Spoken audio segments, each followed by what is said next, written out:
What is your story of home? Are you currently struggling to create a stable housing situation? Are you stressed out about being able to pay your rent? Or are you living in a more beautiful place than you've ever imagined? And if so, what was your journey to get there? Who have you lived with? What have been your traumas, tribulations, triumphs, or fairy tales? We want to hear your story. I'm Candace Harper. I'm a world-changing relationship coach who teaches the skills to make a transformational, positive impact on our personal relationship, mainly the people with whom we cohabitate. It's been a sometimes chaotic, sometimes dynamic journey that started with being born into a military family. So whether familial, romantic, or simply cohabitive, I have endless stories and anecdotes about my experience of trying to create homeostasis. According to endhomelessness.org and HUD, while Black and Indigenous people of color, Asians and Hispanics make up 40% of the population collectively, we also make up roughly 65% of the homeless and unhoused population across the country.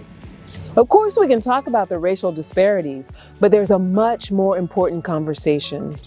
One that answers the question, how can we collectively solve the problem of housing instability and alter the trajectory of millions of lives? That's why I'm working with a project entitled It's Homey, Yo Stay, Sis. It's a compilation book and podcast about BIPOC plus women and our experience of home. I'm inviting women of color to submit their stories. What authentic and vulnerable story do you have to share that will not only be healing for you to get off your chest, but a contribution to other women reading it?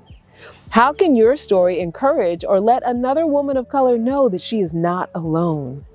How would you like to show up in this project and make a positive difference for women around the world simply by sharing yourself? Proceeds from this project will go to its contributors and organizations that are working to help women of all cultures to create homeostasis.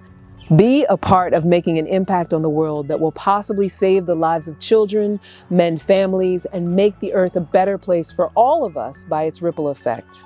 Go to bit.ly, it's homeostasis, and enter your submission while it's fresh in your mind.